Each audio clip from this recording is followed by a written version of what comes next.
It's really exciting to finally be at the point where ISET is looking to develop the very first guideline after over 2 years of kind of preparations and musing and chatting through it all.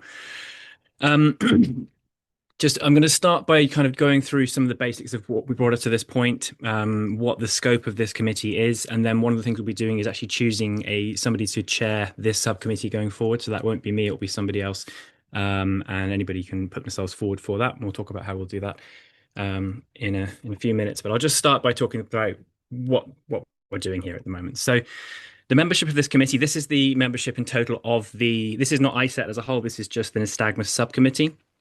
There are a lot of people on this list. It's probably more than you would normally expect a subcommittee like this to be comprised of, but there's good reason for that. So there's 27 people, but we have people here who don't specifically have nystagmus expertise, and that's because this is the very first of the ISET guidelines to be developed. And aside from just looking at the nystagmus side of things, we need to think about how nystagmus fits into the wider kind of library of standards that ISET is going to be developing in time. The decision was made to just develop a single guideline initially, so we can kind of learn from the process. But we need to think about how this is actually going to fit in with the other guidelines as well. So we'll come to that in a minute.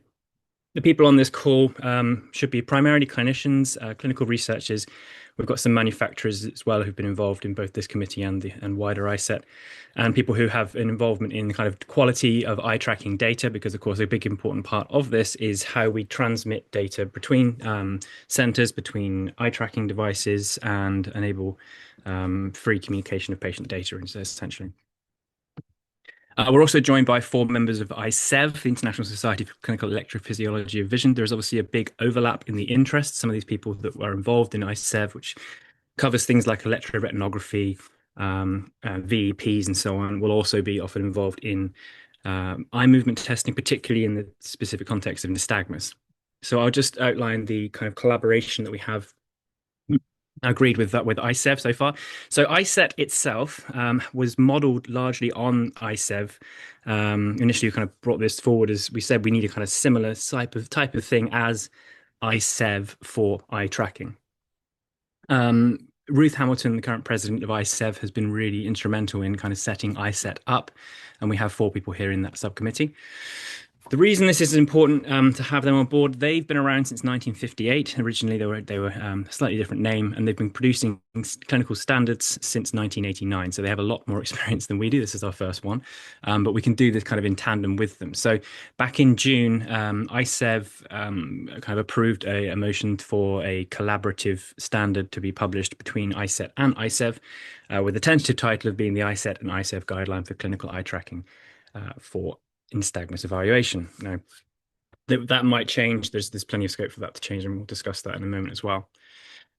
And actually, yesterday, ISEV published new guidance on how they are developing standards. I'm sure it's no coincidence that it happened yesterday. I'm just going to share with you all the link to that publication so you can see that.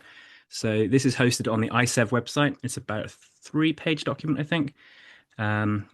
So I'll let people look at that in the background, and I'm going to then reshare my screen with today's presentation. I should say as well, if anyone wants to jump in, have any questions, please just shout in the middle of this. I'm just doing a kind of introductory thing here, and then we'll be handing over to the new chair, whoever that will be. So I want to talk a bit about the scope, because people will have joined this this kind of initiative at various different stages, and maybe aren't entirely clear about what it is exactly we're trying to define here. So we've talked at different times about ISET standards, ISET guidelines.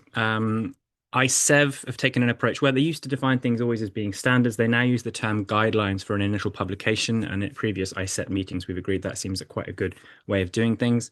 So the initial publication would be called the ISET guideline, but it may later be determined to be called a standard if that's felt to be appropriate.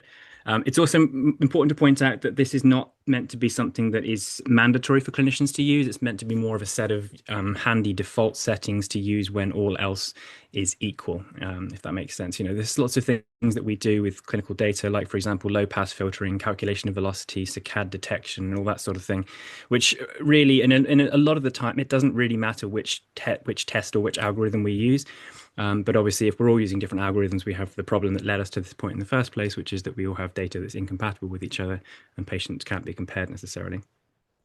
So also bear in mind when we're developing this that the group that's likely to benefit the most from this is actually new clinicians entering the field. The people in this group are highly experienced, been doing this for many years, and probably do understand more the nuances of when you do one test over the other. So it's worth considering that this is actually also about bringing new clinicians into the field and making it easier for people to get going. So I'm sure you're all aware about the massive learning curve when you actually begin eye tracking and try to get your own system set up. ISCET guidelines or standards will be limited specifically to the use of the eye tracking technology. So we're not trying to define here a kind of universal standard for diagnosing and managing nystagmus. It is limited specifically to the things you do with an eye tracker. And I'll go into more detail on that as well. We will need to be aware of the situations in which these protocols will be used. So one thing that's been brought up is, when is it actually even necessary to record eye movements in people with nystagmus? And there is some debate on when it's necessary, if it's necessary in certain situations. We definitely need to be aware and have a discussion of the situations in which it will be used, because that will inform the things that we put into any kind of standard. But it's not our place to say to clinicians, this is when you need to use it. Similarly, in keeping with how ISEV does things, and I think this is more about a liability thing than anything else, it's not our place to tell people what the results mean. It basically say, this is how you collect the results, this is how you plot the results, for example, but actually saying that this patient has a diagnosis of XYZ is not currently deemed to be one of the parts of the remit of ISET. But that is, everything about ISET is entirely up for debate, so I don't feel like we're kind of boxed into that. This is just what we've discussed so far. I'll also mention that ISCET does have an intention to publish normative data sets, as in try to understand what are normal ranges for certain eye movement parameters, like latencies of saccades and all that sort of thing. We know that's very difficult to do at the moment because it's so context dependent, depending on the type of eye tracker you have, the lighting conditions and so on. But hopefully when that all gets a little bit more, some agreement on standards for that, then that might become a little bit less noisy. So we would at least be able to say from a protocol whether or not a patient's data lies within a normal range, but we wouldn't then go as far as to say that this is a diagnosis of XYZ. So what will the guidelines define? Well, from what we've discussed so far, and this all goes back to the historical meetings that we've had, and everything is up for further debate. It may well be that we realize things in the development of this protocol that require us to rethink some of these things, so please don't feel like it's fixed. But we were thinking hardware requirements, meaning if you're going to perform a test of, for example, a nystagmus assessment, there will need to be minimum requirements of an eye tracker to do that. One obvious example for nystagmus is going to be the sampling frequency of the eye tracker. It could be other things like the spatial resolution and so on. But we've also, in previous meetings, discussed that it should not be about constraining to specific brands of eye tracker. We don't want to kind of create a monopoly for one particular company. The intention is to say that if a eye tracker has these properties, then it is sufficient for that. They would also define test protocols. So let's say we were doing a saccade test, you would have to talk about the amount of time that the fixation target spends in each position, how far out it moves, all those sorts of things, which they obviously impact on the results, but they may not actually be the actual decision as to which size of eye movement to use. It can be kind of inconsequential so long as you're able to compare like for like data. In the context of this standard or guideline that we're developing today will be things like the high level analyses that you do of the eye tracking data. So I've just picked an example here. For example, you might be interested in the null zone, the breadth of the null zone, the position of the nystagmus null zone, if you're looking for infantile nystagmus. There is also obviously things that feed up to that, like the low level data processing, blink detection, saccade detection, filtering, calculation of acceleration and velocity from the basic kind of gaze data. And also how we store the data in a way that's compatible across eye trackers. Now, those last two probably fall under different standards. So although we are developing the first standard today, it won't actually be possible to enact that standard without the other kind of underlying standards also being in place. So this is why I talk about the context of it. We have to think about how this fits alongside other standards. So we'll talk a bit more about context now. Does anyone have any questions at this point? Please just shout out because I can't actually see any of you. Okay. So although, as I've just said, although we're focused on nystagmus, we've got to think about how this fits more broadly into the library of standards that ISCET will be producing. And that is why partly why we have such a large group here today, because we're not necessarily all here about the nystagmus. We're kind of here to kind of set the tone for how things go forwards. At the last meeting, there was a very helpful suggestion, in my opinion, but obviously we want to discuss this, um, to arrange guidelines rather than, for example, having a nystagmus guideline, having having guidelines organized by the system being investigated. For example, you could have one for fixation, you could have one for prosaccades, one for pursuit testing, anti-saccades, and so on. That is all up for debate. Nystagmus is an odd one because it kind of sits in a class of its own. It is both a class of eye movement and a group of disorders. But we can discuss whether that makes more sense. You have to think about trying to avoid too much duplication across different disorders. And it may well be that some tests, for example, saccade tests might be useful in Huntington's disease. It might be useful in other diseases as well. So that's one thing we have to think about. So it may be that this group has got together to define the nystagmus guideline. It may actually end up defining a fixation guideline, and that's okay. This is what we're here to talk about. And as I said, there will be common underlying guidelines, for example, pre-processing and storage of data, but those would be defined by other committees or other subcommittees as appropriate. So we will have to kind of, one of the first things we do today will be to just make sure we've got a handle on what we're working on ends. And I suspect this will be an iterative thing as we kind of feel our way through the process. I just wanted to finish up with a kind of reminder of the purpose of ISCET. So the three kind of main goals that it's been defined so far is the thing we're working on today, which is providing minimal standards for conducting and analyzing eye tracking, specifically for clinical settings. And this is just for clinical settings. I should just remind everyone that this is not about research. In research, you do what you like. Although, of course, if anyone who's worked in electrophysiology will know that the ISEV standards often do become the de facto kind of defaults for research as well, because of course you can compare data and do meta-analyses. So that's one of the benefits. The second thing is kind of being more of a professional body, a unified voice to say, for example, to manufacturers, we're here, we're a market, and we need certification of eye trackers. It's to talk to the providing fee codes for eye movement disorders so that clinicians claim back their fee for performing eye tracking tasks in a clinical setting. And then finally, to maintain reference data sets. So this is one of the things, once we've got a set of standards, you can then start collecting data en masse at various different settings, and then we can start to build up a better idea of what is normative data in an eye tracking task when you look across different brands of eye trackers. Just a bit more about the process and protocol. I set all decisions are made by the group. The chair has no more say than anyone else. So everybody's kind of in this together. And as I said, we're in the process of developing one guideline right now rather than trying to do them all at once. So if you want to get involved, please do. Don't sit there and say, oh, this isn't quite right. Please get involved. This is just a voluntary group of different people.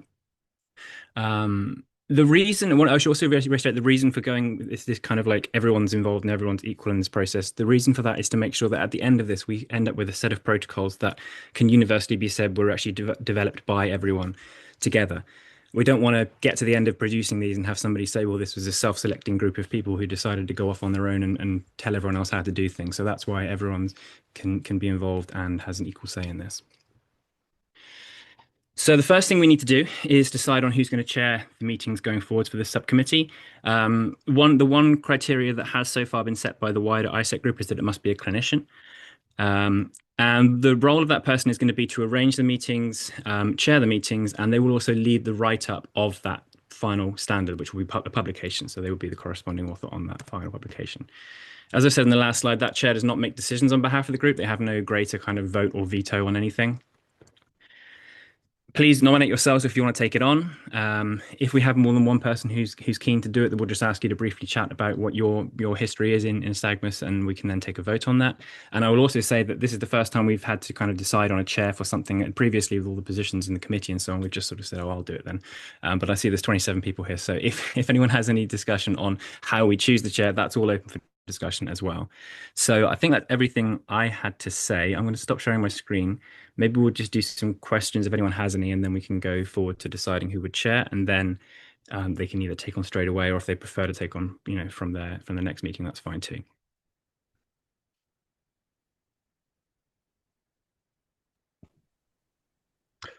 Thanks, Matt. I'll say something. Thanks. That was a really, really useful summary, by the way. That's exactly as I remembered the last meeting as well. So thank you.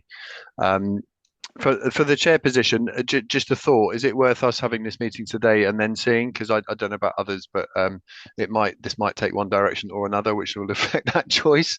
Uh, is that a thought, or do you want to decide right now? It could be done after this. It could be done, as I say, in the past, there's it's been, we've had to try and encourage people to actually chair something, but I know now we're at the point of defining a standard that there might be more than one person interested. Um, as I said, it's up to the group to decide.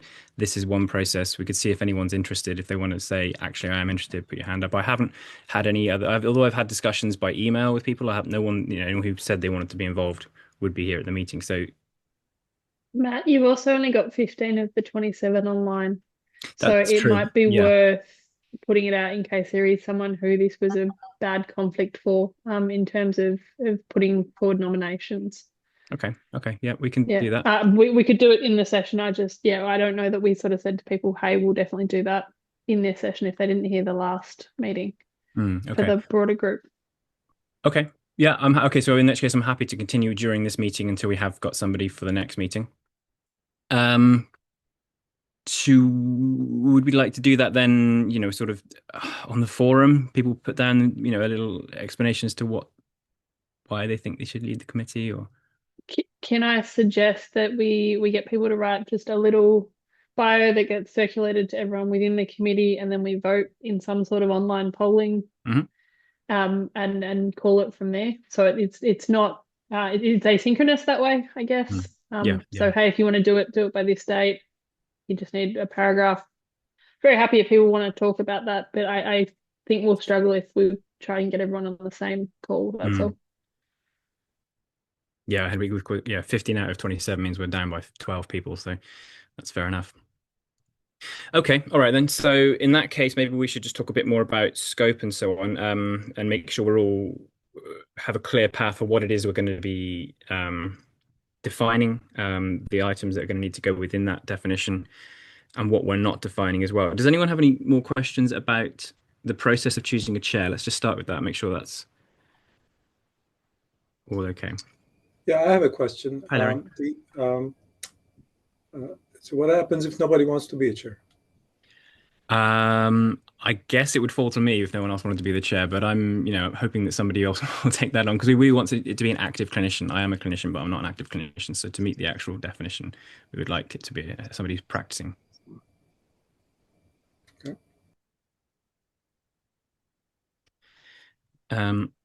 Anything else? Okay, so what about Helena? Hi, Matt. I was just wondering about, as one of the busy active clinicians considering putting themselves forward for the role. Yeah, I can see everyone else smiling. I was actually going to suggest that we do that with a vice chair just to make sure we keep things running because we're often the limiting factor in scheduling meetings. We'll try and schedule them, but when you have a busy clinician, it's probably sensible to make sure there's a vice chair. Mm. I know it makes it more difficult, but it just makes sure that things don't stall. Yeah, yeah. I mean, it certainly when we have the normal meetings, we have somebody who's taking notes some of the time. Anyway, I'm not sure that actually happens every time, but yeah, we can make sure that there's somebody to kind of step in or keep the focus, as it were. That sounds sensible to me. Does anyone have any questions then about going back to the things that I've put in the presentation about the scope of the guidelines? Any concerns about the idea of calling it a guideline at first, or anything at all about those? Jay. Yeah, no, I very much like the way you summarised it. I think from my memory of the last meeting, it was almost an epiphany when somebody suggested, well, why don't you, rather than tell clinicians what to do for patients with nystagmus, why don't you tell clinicians what to do if they want to find out about saccades, if they want to find out about, I think that was that was an epiphany when that happened. Yeah. We kind of started the meeting after that. So yeah, I'm very strongly in support of that for numerous reasons, not least the fact that you might actually get people to do stuff if you do it that way. Otherwise, I don't think you will. So no, I think that's a really good remit. Again, I think you presented it as we were almost over the line with deciding that. I think maybe we need to decide that first off now, because it's going to dictate exactly what we do, isn't it? So for my bid, yeah, I think that's really good idea. Okay, so just to summarize what we're talking about, at different times we've been talked about this being the nystagmus committee or the infantile nystagmus committee, and then we started the last main meeting talking about, well, really it needs to be a standard that allows you to differentiate between different types of nystagmus. And I think it was Fatima Shorkat who suggested, correct me if I'm wrong, but I think she suggested that that we should go for these different subs, what system are you testing? And the fixation system, I presume, would be the one that we would be interested in here. There might be, then the question we would have to ask ourselves is what other disorders would be likely to use the same protocol, and make sure we've got in mind those. And also, if we have a generic protocol, is it going to pick up on the things which we are likely to want to look at, for example, like the null zone in infantile nystagmus, or does it become a kind of tree? If you find out that it's infantile nystagmus, then you look for a null zone, or do you look for a null zone in order to determine that it is infantile nystagmus, for example? Helena. Yeah, I was going to say I really support this systems-based approach to this, but we could approach it with nystagmus in mind. We can think about what someone's faced with, the question of this person has come into the clinic with nystagmus, or question mark nystagmus is frequently what's on the referral form, and then what they need to do in each system. They're thinking about, oh, actually, I think this might be a saccadic disorder, or something else like that. And I think it'll actually start revealing itself as we work through the systems, but bearing in mind, we assume that first question, we have to assume the first question, which is, how do I investigate this person who's presenting with nystagmus? So are you suggesting then that if you have somebody who comes in with a suspicious form of wobbly eyes of any kind, you would then say, well, we'll run the ISCET fixation protocol on you, and from there you get your information? Something like that, because we do that with EDTs. So, but the electrodiagnostics, I'll go, I actually suspect a retinal disorder. Fine, I want an ERG. I suspect Best disease, so I need to request an EOG. So it's quite, I'm focusing on the retina, I'm focusing on the optic nerve when I do the VP. This is how we function with the ISCET protocols. So we can try and see if a similar thing, we ask ourselves specific questions as we assess each patient. Yeah. So we just do it in the context of the original first referral is some sort of something nystagmus type, because that's usually what people put in the referral. Larry. All the hands are shut up now. So.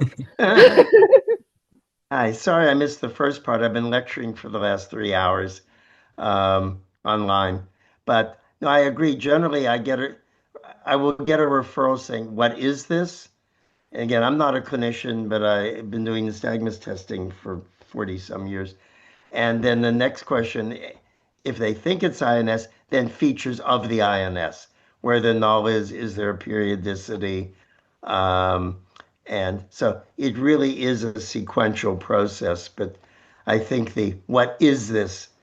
The protocol needs to be broad enough to first do the what is this, and then once you've identified it, then home in on the features of that condition. So, Arthur? Hi. So I guess one thought is, I don't know what you mean by clinician. I am a PhD clinical researcher. At least in the US, clinician usually means a physician.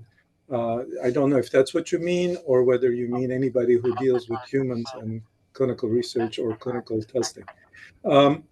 Assuming it's the latter, since Helena opened the door about retinal conditions, I would argue more and more, at least in retinal diseases, that is of my expertise and interest.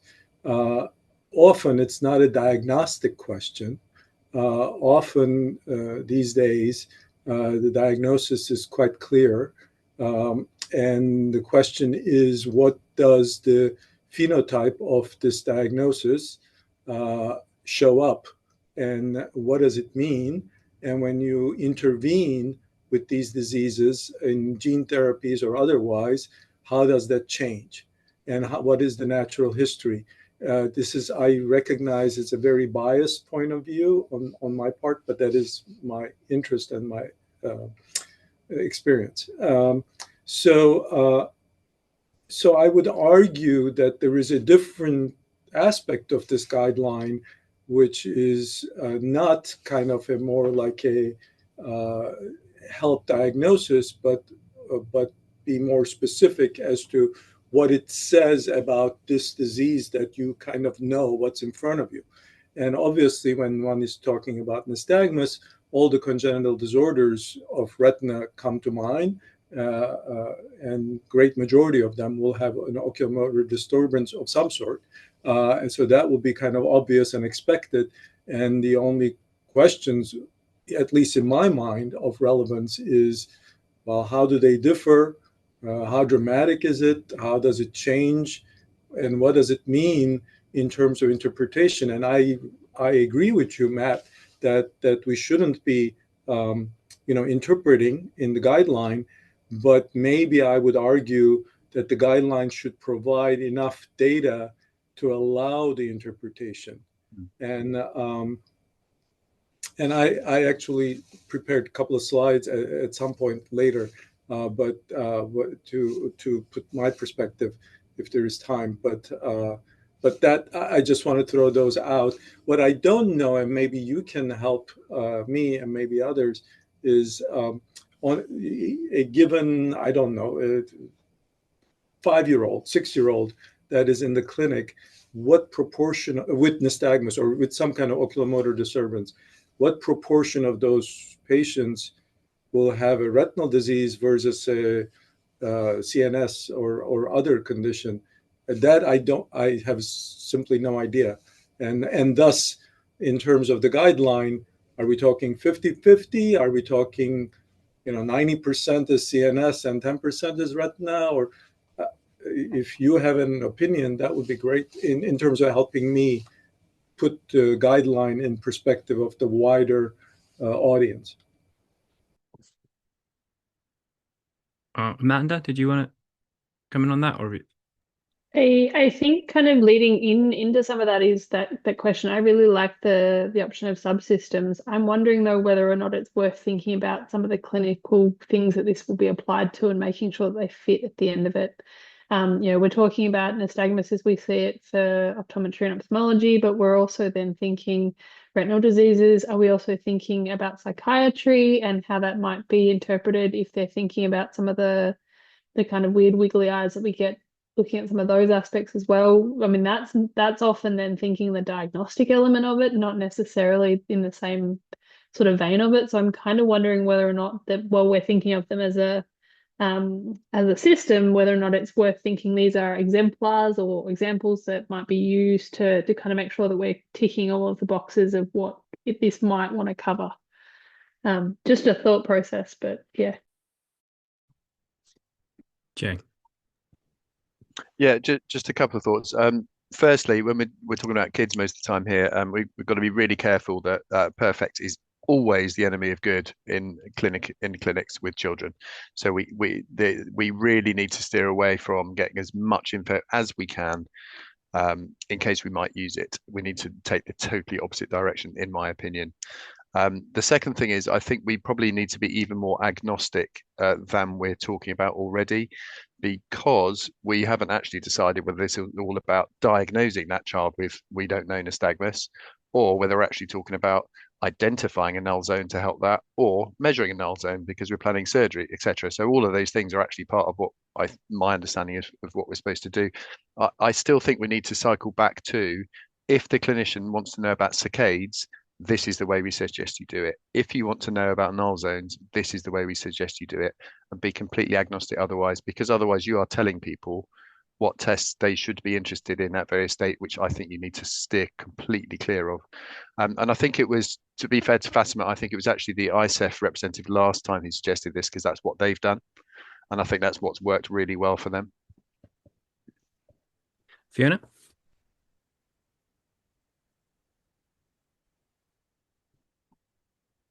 Yeah, thanks.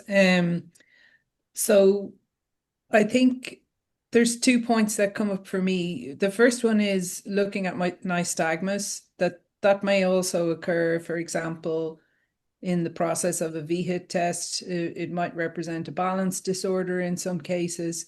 And very often in those cases where you're not diagnosing necessarily nystagmus as the disease, but rather as a symptom of something else going on, very often the task becomes, how do you differentiate nystagmus from other fixational eye movements? So you're kind of identifying them also by saying it's not noise or it's not another kind of movement. And so it occurs to me, listening to the others here, that kind of lends weight to the argument that maybe in order to not replicate effort across too many subcommittees and groups, that maybe part of this guideline should be also how to differentiate or identify things other than nystagmus in fixational eye movements. And of course, these aren't clean-cut categories either, because, you know, you would look at nystagmus as partially saccade-based, and there could be quite some overlap there. But I think that often clinically, you're looking for those kind of fixational eye movements, and we could conceivably even include smooth pursuit in that as a category, and that might reduce some of the effort. I also think that it's a really good idea to have a vice chair of the committee to keep smooth running. Thank you. I'll just come back on a couple of points. There was a question I think Arthur asked about the definition of a clinician. At least what we've done previously with ISCET was say it's anybody who's involved in the management of a patient. It could be that there's a diagnosis, but that obviously leads downstream to management. So somebody who has some kind of impact on a patient's flow through the care system. There was also, you also made the point there about Arthur, about making sure they have enough data to be able to interpret the results of the task. And I completely agree. You want to, there's no point in doing these tests if they don't provide you enough to make the interpretation. But of course, we probably need to steer clear of actually being the ones to say that is the interpretation, to say if you have accelerating waveform, for example, it's infantile nystagmus. Okay, we all probably know that, but that doesn't mean that we have the right. This is purely from a liability point of view now. So it might be that we come up with kind of idealized versions of the guidance and then strip it back in order to make sure that it can, be used in a kind of agnostic way, and leaves room for it, interpretation by the clinician to make sure that expertise is still there.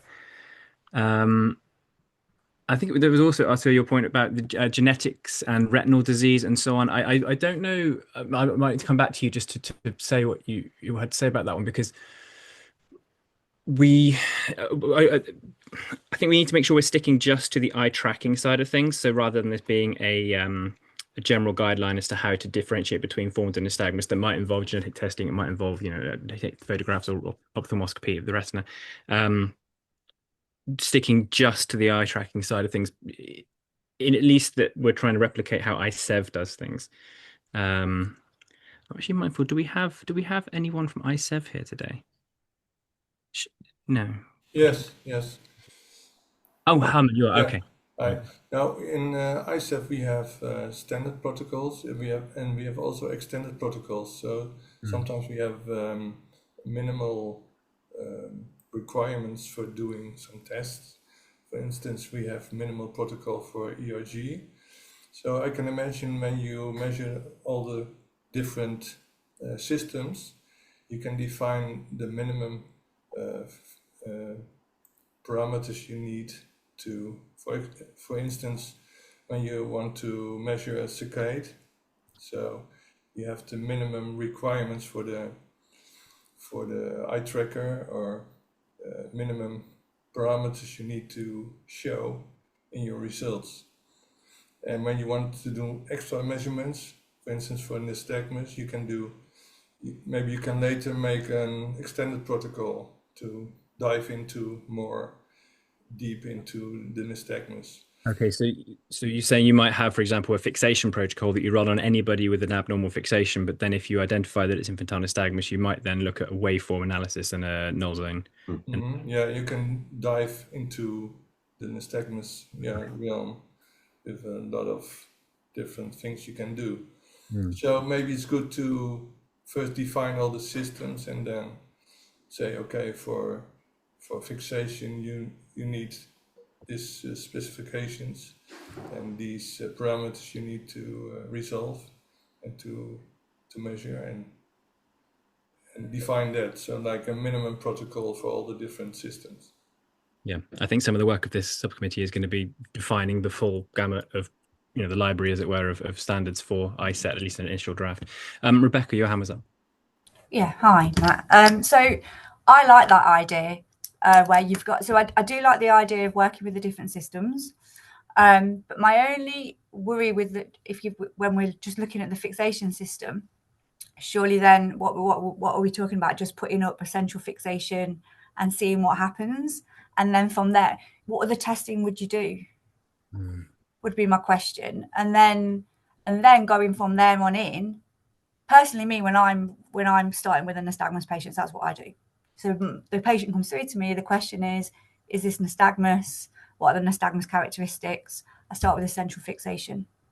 From there on in, I see if it's different with either eye. And then from there on in, so it's like a stepwise process, and depending on what I see, then defines what I do next. Yeah. Harry? Yeah. I think I follow pretty much on to what Rebecca just said, that if I'm sent a really vague referral that there's something going on with the eyes, that I start off with is this saccadic, is this nystagmus, and then branch into it. On the other hand, from a really experienced ophthalmologist, I may get, this child has infantile nystagmus.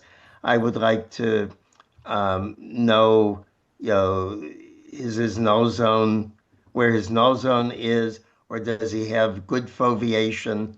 I may get a much more detailed question. So I guess I see it as sort of a tree, starting with fixation, but not a tree where you can enter it at different points. In other words, I might start at the very beginning if it's highly unknown is what's going on. But I'm presented with a priori information that's INS. Well, I don't have to do the test to verify that. I have to work out what the clinician wants to know. Is there a latent component? Is there periodicity? What is the foveation? So I see a hierarchy, but not a strict branching where you can come in at different levels. I hope that makes sense. It's been a long night. Fiona? Yeah, thanks. I was just wondering if it could be worth considering a sort of, rather than a prescriptive approach where we say these are the minimum requirements you need from a system in order to measure nystagmus or fixational eye movements, which would very quickly get into a system comparison in practice, and could also be seen as constraining clinicians' ability to interpret what they're seeing too. I wonder if it could be worthwhile to explore, taking a route where we define measures of validity for the various events we want to detect, so that we would outline how you might test the validity of the movement internally on the technical side and provide such measures to the clinician. And then it's up to them to decide whether they're going to accept those measures or not in the larger medical picture.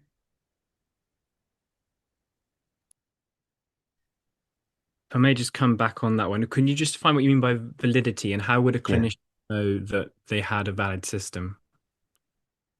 Well, it's not necessarily about a bad system, I would say. It's about recordings. And there would be a different motivation for looking at that, depending on whether you were a clinician with a patient or you were participating in clinical research, where it becomes an exclusion criteria perhaps for data. But I can't remember who brought up sampling rate, for example, as one of the possible minimum criteria you might specify. And that can be true with standard protocols, but actually you can also approach it from a different direction. And then you're, depending on how you handle the data to produce the results or the measures, define the measures, you may not need such a high sample rate with other non-standard approaches and moving into the future.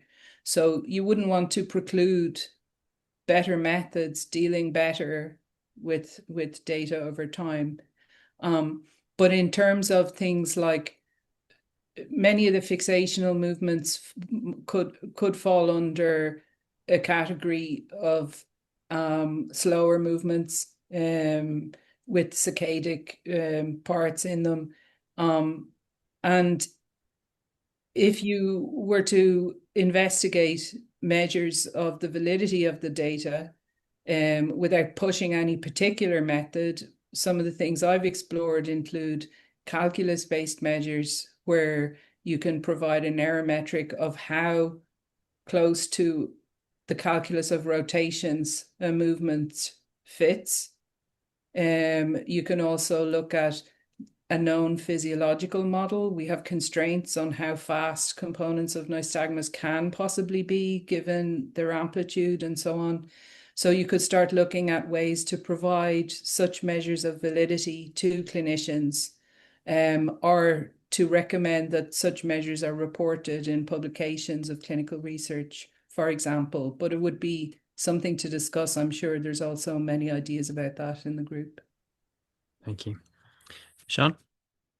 Sorry, this is probably coming a bit out of sync now, but we were talking about paths through trees and things, and just to try and use the ISO standards as more of an illustration, a bit like everyone's saying, in electrophysiology, it's the clinician's job to decide which tests we're going to do in what order to answer the question, especially when thinking about children. And they might do 2 or 3 different ISO standard tests.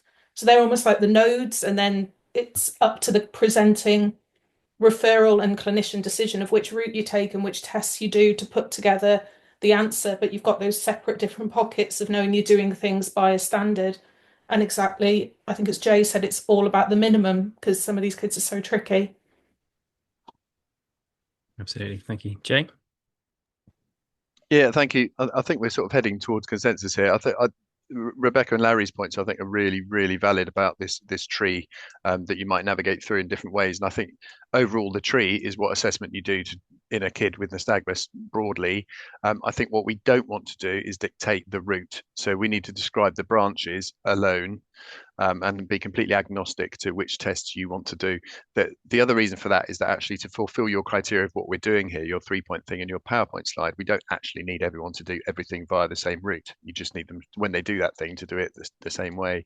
And the other thing related to, I think Sean was saying, in terms of the details of the systems, the sampling rates, all that sort of stuff, that might be different per branch, and therefore I think should be commented on per branch.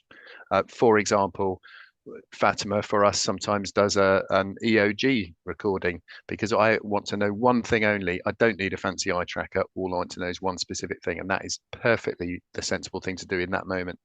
And then the way I see it is we describe the branches. We're agnostic to why or how or when, but we describe the methods and we put them in priority order. We almost have this is gold standard. If you had the perfect child and the best kit in the world, this is the best way to do it. And then a second option and a third option, maybe something like that. Okay, so what I'm seeing here is maybe that we'd end up with more of a larger collection of smaller tests rather than a kind of one pathway that everyone takes. And maybe those can all come under, I guess, in the question. I'm always thinking about how we actually structure this so when people are accessing it. Would that be, are we looking at like one bundle of tests which come under the term of testing fixation?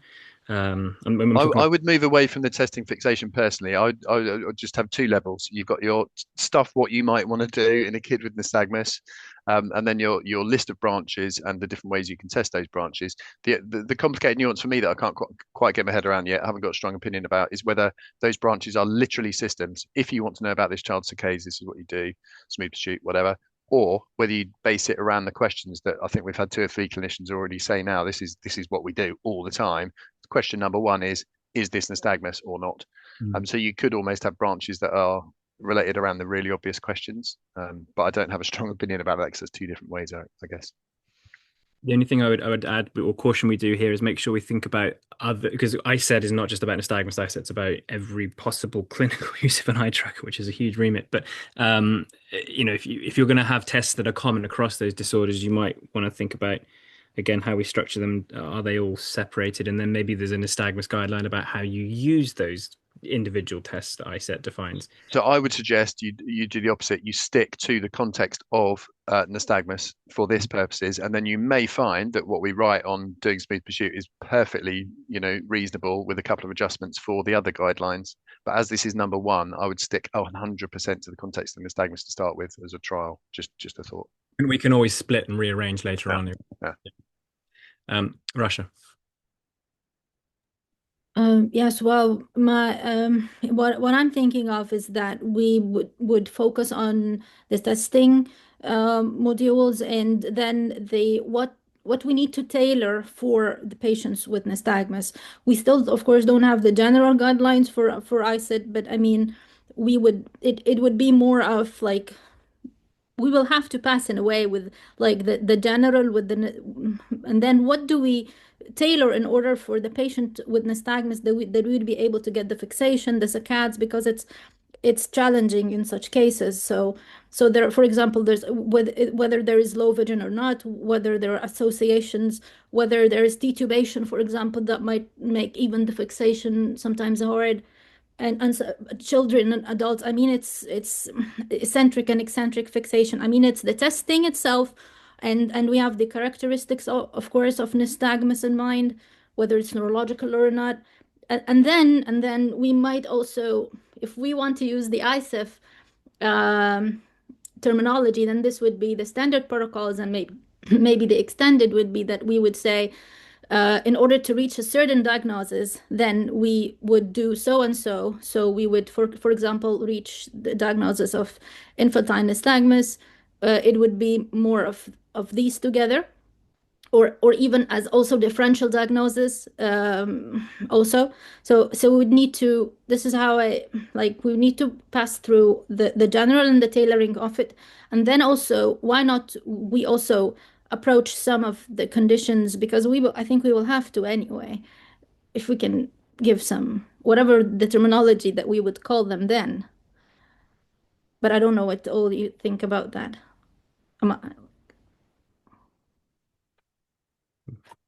Atte? Yeah, to follow on, excuse me, to follow on what Rasha was saying,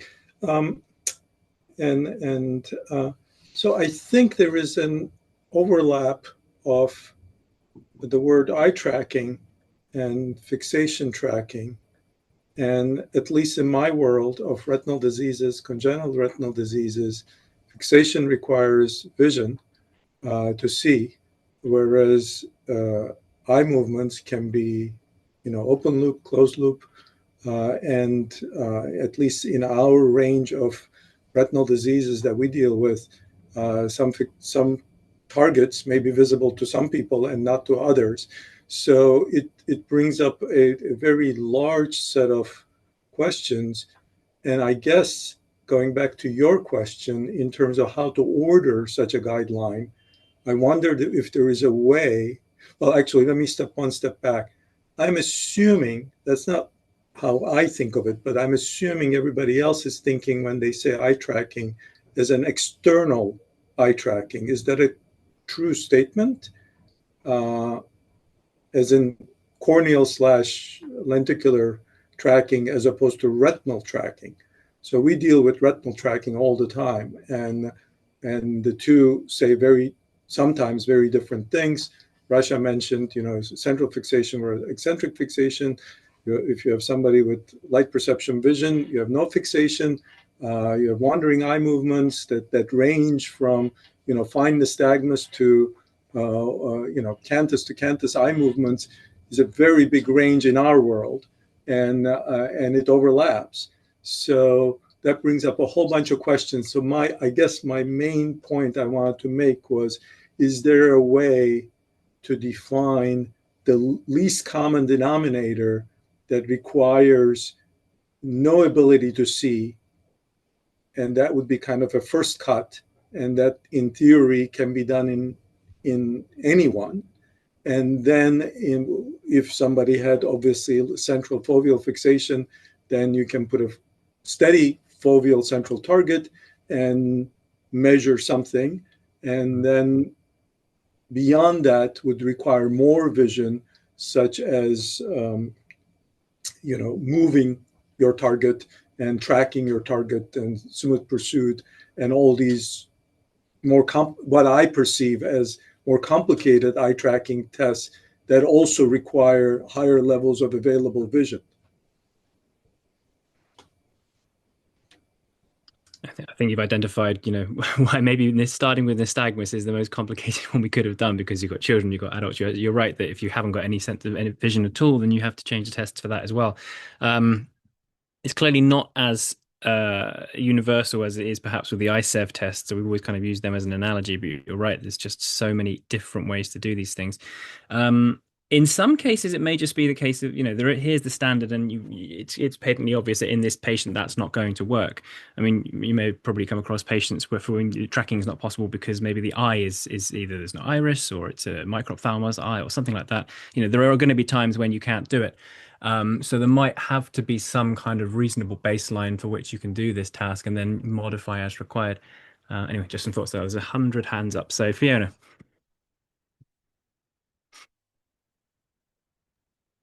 Thanks. Yeah. Just reflecting on what you were saying there, I think that there are some positive results having people who don't have foveal vision look at, for example, their own thumb on an outstretched hand and using proprioception for that. But that's kind of an aside. But more directly relevant to what Arthur raised, I think that when defining smooth pursuit and looking for ways to validate the methods across different kinds of data quality constraints in sample rate and spatial precision, temporal precision, and so on, that I do agree that there's so much overlap that really defining nystagmus becomes a question of defining the other movements that aren't nystagmus by necessity. And looking for nystagmus as having some kind of saccadic component and a slower component will just really very greatly overlap with smooth pursuit and saccade detection. So I think that looking at measures that would give you a reliability index for smooth pursuit versus other kinds of fixational events might be worth considering.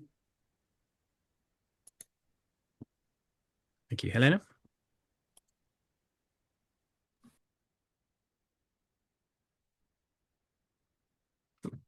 I think, Helena, you're muted. I can't unmute you. Oh yeah, sorry.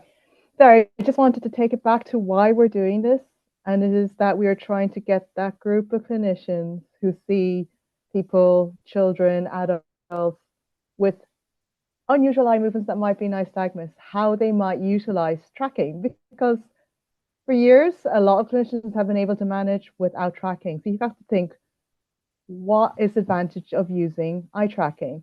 So to be honest, when I'm in a very busy clinic and I've got a child who has very little or no vision, I don't necessarily need to put them on a tracker because I know I'm looking for a horrendous inherited retinal disorder. I'm going straight to Fatima for an EDT. You see what I mean? You've got to think about where we're targeting, because otherwise you've got people who will not buy these trackers, will not take the time to do the tracking unless they know that it's going to give them useful information either to direct diagnosis or to direct treatment. So it's all the other stuff I do agree with as a researcher, making sure that things are valid, making sure we have good quality data, but then we've got to separate that out from what is actually going to be practical for non-researcher clinicians so that we get adoption of the eye movement technology where it is appropriate and where it's going to be a benefit to patients. Andreas?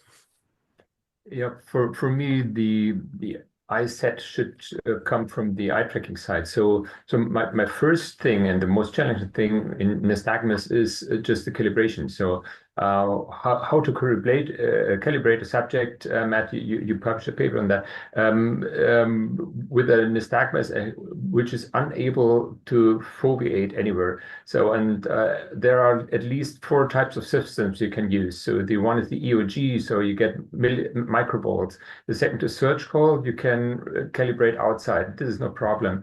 Most researchers or clinicians use video-based systems.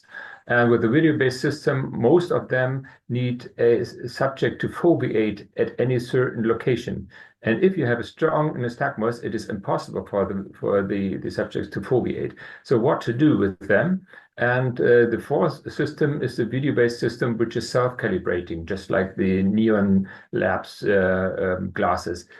This works better than I expected.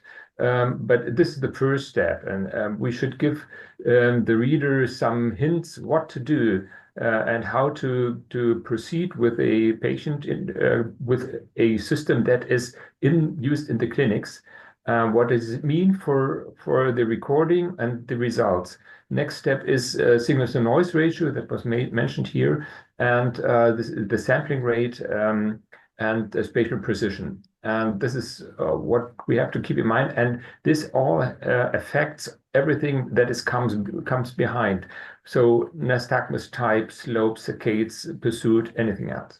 So my suggestion would be just to come from the eye tracking side, as I said, and then going to the effects on all clinical diagnosis and reports.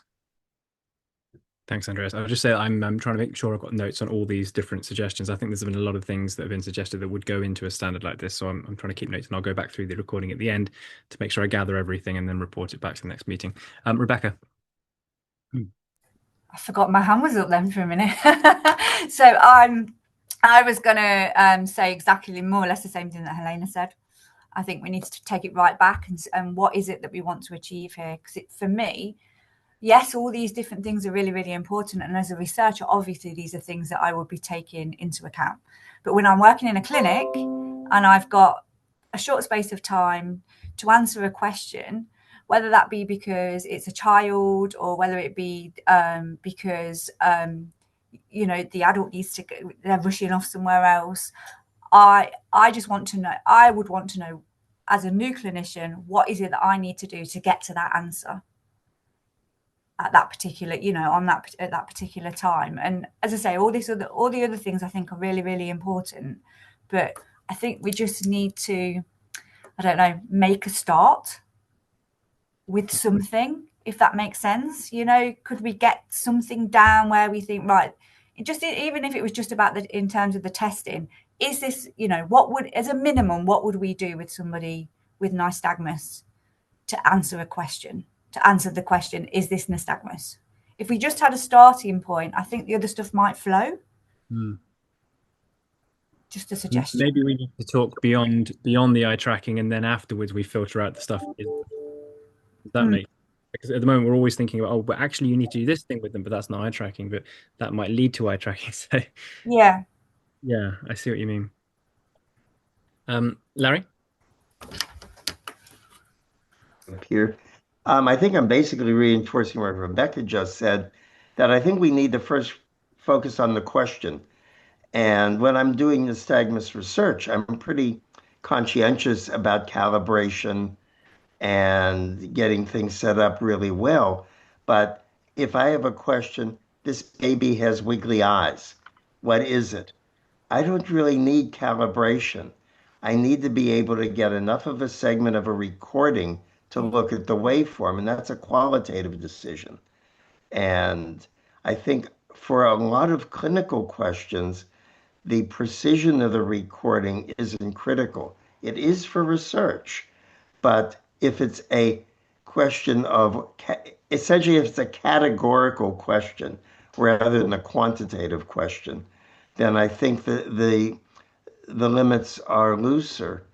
And I would hate to see us being overly prescriptive, which could put people off using eye tracking because it places too much of a demand on them. Like Rebecca said, if you're in a busy clinic, possibly trying to get that degree of precision calibration just will make it inappropriate to use. I still would like to know how the neon works on the nystagmus patients. I've been trying to get my hands on one. But otherwise, I think a lot of the questions are qualitative, and we can answer them that way as long as the recording is a reasonable quality, even if it's relatively poorly calibrated. I'll put my hand down. There we go. Fiona? Yeah, the first point I want to make is exactly as just been stated, that I don't think the accuracy, which is the main result of calibration, has a very large effect on the precision. You know, the calibration doesn't affect precision so much, and it also doesn't affect temporal precision. So it shouldn't matter that much for a diagnosis of nystagmus or for identifying nystagmus movements. And on the second point that was raised about clinicians being busy and just looking for something that's going to work in the moment and give added value to what they already do, possibly without any tech. And I think that's really valid, but I'm not sure if it's part of our intended remit to kind of promote eye tracking, or just to acknowledge that it is being used for these purposes, and therefore some guidelines would be beneficial. I think when it comes to clinicians choosing what tools they use from those available, that's maybe a separate piece of work and not one that we might want to take on here.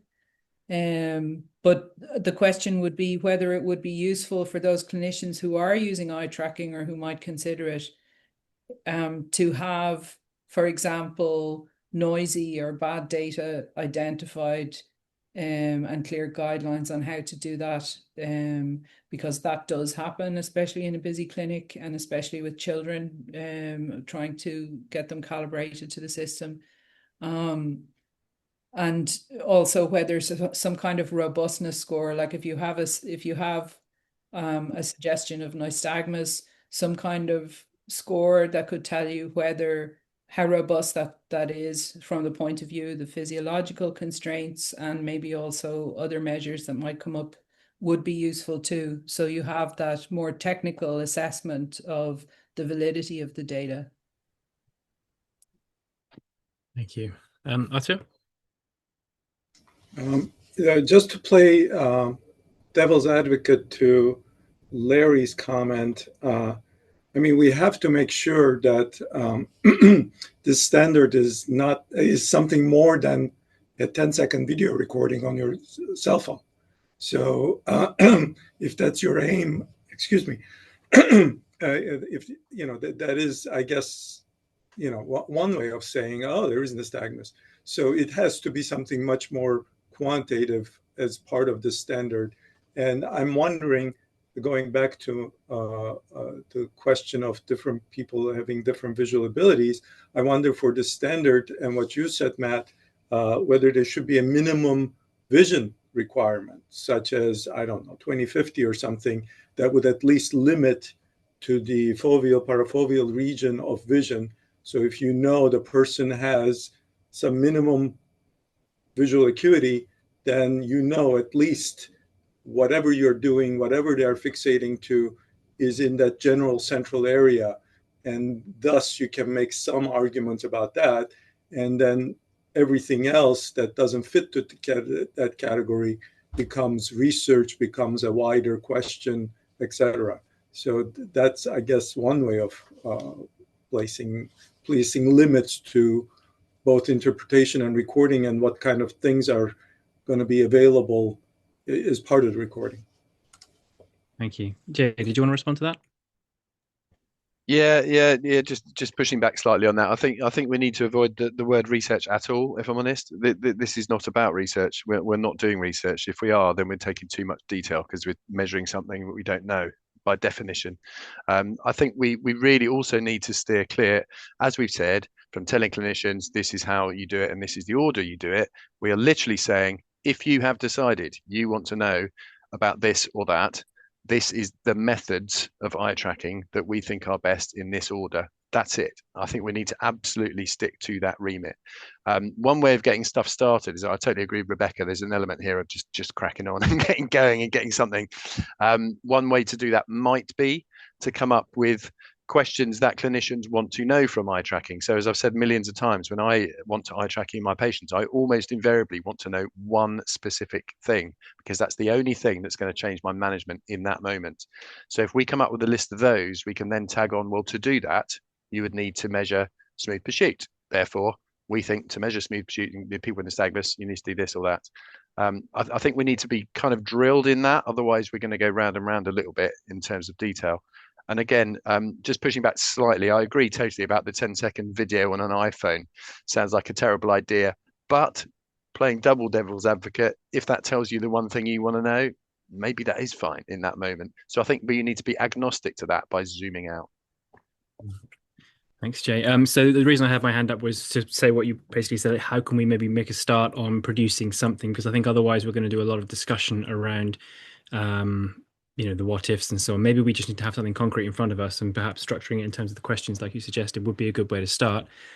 And maybe it'd be worth if I produce a document or a blank document that we can then all feed into after this meeting, to just have something when we come to the table next time, that is not, in no way concrete, but just, a set of ideas for discussion. That might be a good thing to do. Can anyone suggest a platform for that? I mean, we can chuck it in a Google document, but that's quite linear. How would be a good way of collaborating on something that's it's incredibly open at the moment?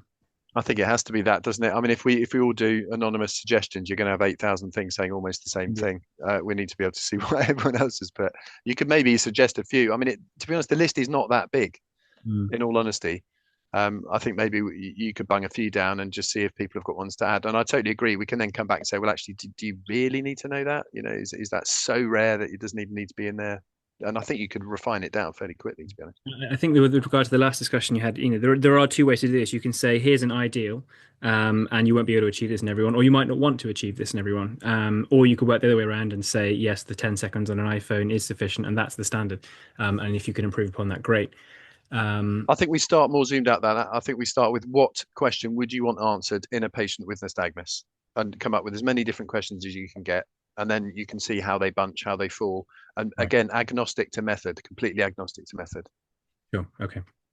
The final thing I wanted to comment on was in regards to how this relates to research. You're absolutely right, Jay. This is not about research.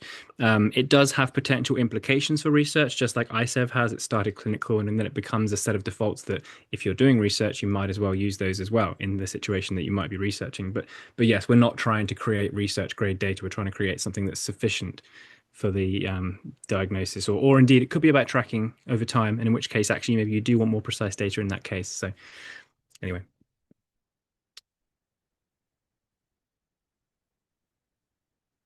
I just see, Amanda, you've recommended PebblePad. Is that what kind of system is that? Is that a like a mind map type thing, or a?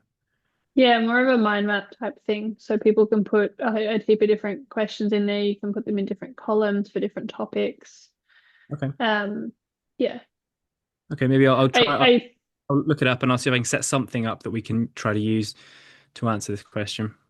I think Google Docs, as Jay's pointed out, those should be fine. There aren't a heap of things in terms of the questions that are there. But maybe if we start seeing them in different sections.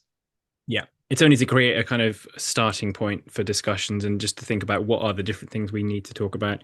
I think I have my head so much in the, how does this fit in relation to other standards, that I don't think that's the right approach. I think we need to just think of what do we need for nystagmus, and then later on we can see how those bits, the pieces of that puzzle might be useful in other diseases.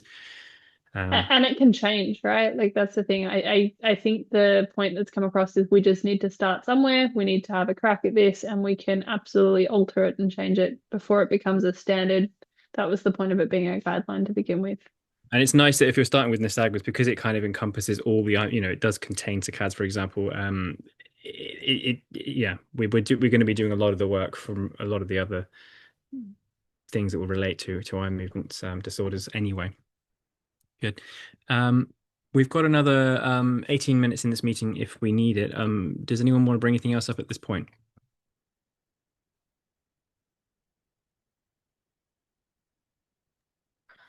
I have a quick suggestion for the chair that we do like a mini questionnaire and then rotate it with the 27 members. For example, are you a clinician or not? How much time do you have? Are you willing to be leading the authorship and to be the corresponding author? Things like that, I guess.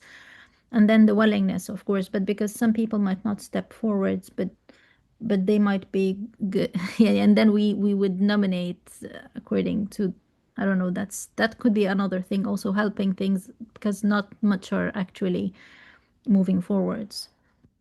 I think we do actually have people who are interested in being chair. I know at least Helena's mentioned today here, but I know a couple of other people as well who have mentioned it. But I think we're just making sure we have the process be fair. So as long as those people are a clinician, B, have the time, and C, are willing to, be a corresponding author, then that will be a prerequisite to being the chair. I mean, to the whole group that didn't attend today. Yes. So there could be this small questionnaire and then, or the call itself. I don't know, like you of course.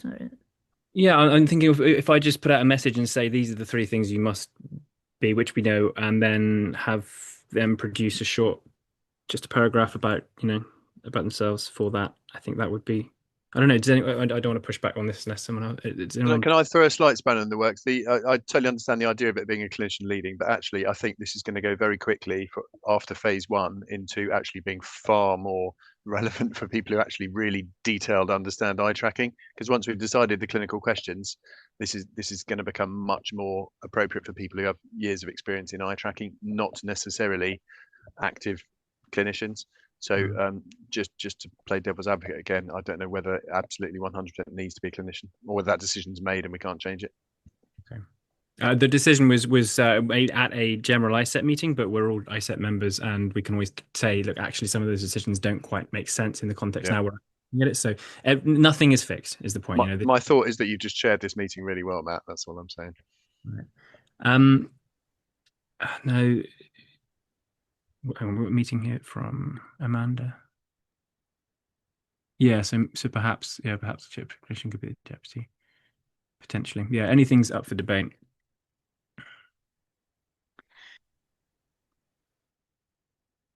Okay, so shall we? If we say between this and the next meeting, I'll put out a message to everyone to say if anyone wants to put themselves forward as chair, to that these are the requirements that you would need to have. Send forward a paragraph. We'll put it on the forum. So that everyone can be communicating there, try and keep it all transparent. And then I'll set up a document where we can just start to put in our questions that you would want to ask as a clinician. It's a very broad sort of starting point. And go from there. Is there anything else people feel would be needed between now and the next meeting? Matt, when is the next meeting? Well, that's for the chair. How I just wondered how far apart the meetings. Yeah, I mean, generally speaking, we try to give a month's notice because it involves clinicians regularly who obviously do have limited availability. And for the main ISCET meetings, we rotate between three time zones. And I know we've got people here, who from the other side of the world who are obviously here in the night time. So we need to think about how we're going to do that remains fair to everyone. Otherwise, it just becomes, unfair for there's fewer people on that side of the world. Suggestions are welcome, but we obviously want to include everyone as best we can.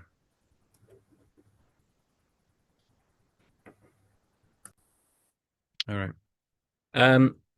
So I'll start the ball rolling with trying to formally put out a request for chair suggestions, and then I'll set up a poll for those people that do put themselves forwards, and then we'll go from there. All right. So thank you all for your time. Thank you, Matt. Bye. Yeah. Bye bye. Bye-bye. Thanks, Matt. Thanks, team.